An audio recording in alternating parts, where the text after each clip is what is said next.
Hello, it's Joe Glines, and today we're going to be covering this new QuerySelectorAll way to access web scraping stuff. And it's from the CSS selector type things, which is honestly, it's just beyond me as far as explaining exactly what that is. But it opens up a lot of doors and it's much more flexible than the get element by ID and get element by tag name and things like that.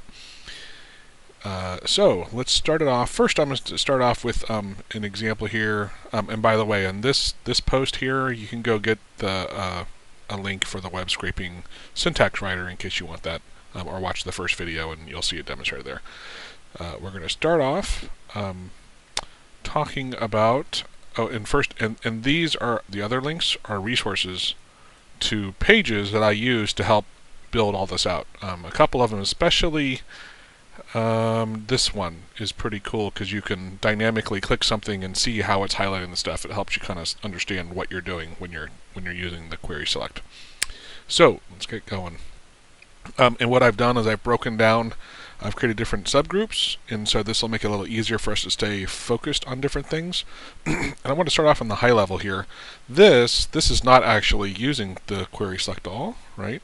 It's using the normal document element and DOM tree, and that's the normal way I would get it. Also, I'm using for things that have a lot of output. So let me save this. I'm going to reload it and run it. Let me delete this out. You'll see it. Oh, what's going on there?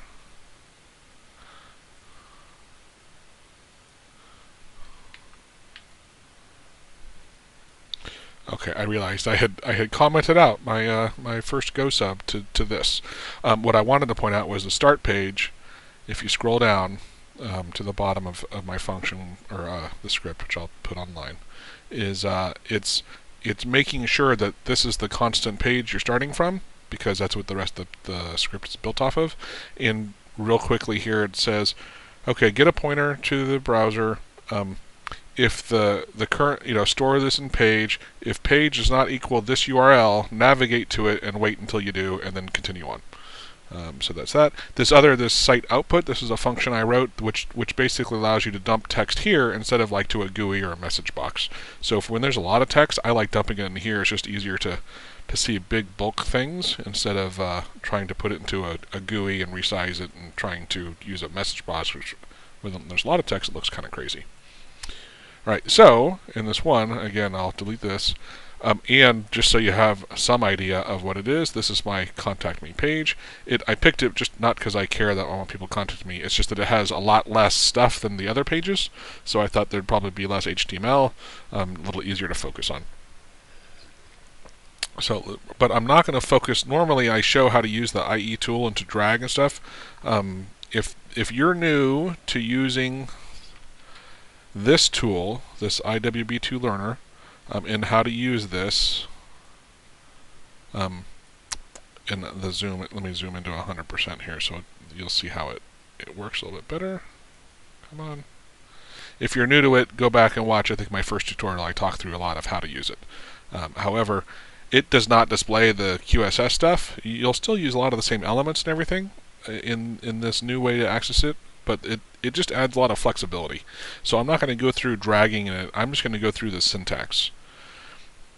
Alright, back into it. So this is the old way. And this is going to dump it into my site output window, and it's saying look for all the HTML, the very first one. There's only one in this case, but and it dumps it to this output window. So you'll notice here, if we scroll all the way top, it starts with the HTML tag, right? Which, to differentiate that, if I look for body, and let's see, where is body here? Body. Should be somewhere pretty close to the top.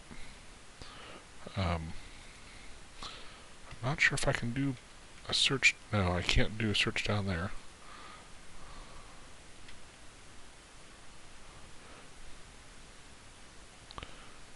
I'm not seeing body, title.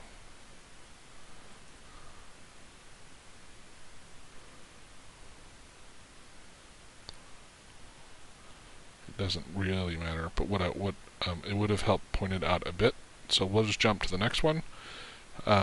So if I disable this one and I turn on the body and I reload it, you'll notice now it no longer starts at the very beginning. Oh, I didn't save it. So see HTML tag here, reload.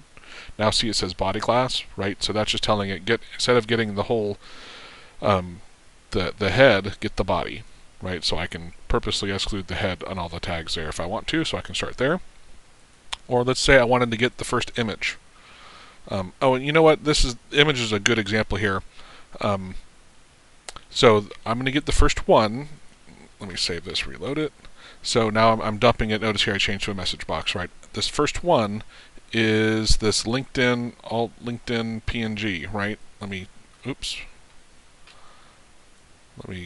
get that. Now, if I was to change this to 1, it goes to the next one, which is YouTube. And if I go to the second, which is the third, right, because it starts at 0 based, it's Twitter. And we can probably see these up in here because I think these are, so here's YouTube, but in LinkedIn right here, right. What I wanted to point out was this selector all. This is like the get elements by ID instead of get element. If we change this to selector, and if I drop out